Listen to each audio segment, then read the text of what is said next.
Larry Madowo wa CNN sasa hivi ni moja kati ya maripota ambao wametrend sana kwenye nchi ya Tanzania, na hii ni mara tu baada ya kuweza kutengeneza makala ambayo yaliangazia namna ambavyo polisi walihusika katika mauaji ya Oktoba 29. Sasa Watanzania wengi, nilikuwa nimekupa ripoti mapema kuhusiana na namna ambavyo Watanzania walikuwa wamejitolea baadhi kusema kwamba wanataka waweke picha ya Larry Madowo kama profile picture kwenye mitandao yao, na ni kampeni ambayo walikuwa wanaifanya Twitter. Hii ni kama njia ya kuweza kumshukuru na appreciate kwa kazi nzuri ambayo aliifanya, na kuweza kuibua ukweli ambao serikali ilikuwa imeuficha kuhusiana na mauaji, kuhusiana na utekaji na mambo mengi mabaya na mazito ambayo yalifanyika kipindi ambacho mitandao ilikuwa imezimwa. Sasa media za Tanzania zikupata fursa kuweza kufunguka na kueleza nini ambacho kilikuwa inafanyika. Lakini sasa Mange Kimambi bwana amekuja na kumappreciate Larry Madowo kwa namna yake pekee.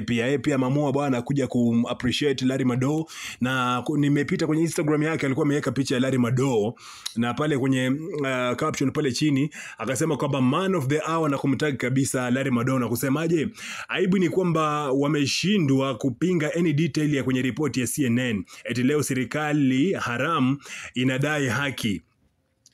Kama ameshtuka vile, sema kwamba wananchi watizi wakidai haki wanawapiga risasi, ila wao wanataka watendea haki. Aisee, mwisho wa nukuu ya kitu ambacho alikuwa amekiandika Mange Kimambi kwenye Instagram yake. Sasa hapa alikuwa anasema kwamba serikali sasa hivi inadai haki kutokana na kwamba ripoti ambayo Larry Madowo alitoa na hisi kwamba ilikuwa ni ripoti ambayo iliegemea upande mmoja, baadhi kwa mujibu wa Gerson Msigwa ambaye ni msemaji mkuu wa serikali. Alikuwa anasema kwamba ni ripoti ambazo zilikuwa zimeegemea upande mmoja, na watu wakawa wanajiuliza kwamba upande mmoja ndio ulikuwa imegemea. Lakini sasa mbona serikali haikutaka kuzungumza na vyombo vya habari vya kutoka nje wazungumze kwa upande wao? Wengi walikuwa wamezima mitandao na hawataki kujihusisha kabisa na vyombo vya habari vya ndani na nje ya Tanzania. Anyway, hivyo ndio namna ambavyo Mange Kimambi ameamua bana kuja kumappreciate Larry Madowo kama waliofanya Watanzania wengi. Na sasa hivi kama kuna ripoti ambayo amezungumziwa, ripoti ambayo ametrend, ripoti ambaye amekuwa kama superhero kwa watu wengi, hususan kwa baadhi ya Watanzania ambao walihusika kwenye maandamano, ni huyu Larry Madowo. Kenya, Uganda, Tanzania na Afrika kiujumla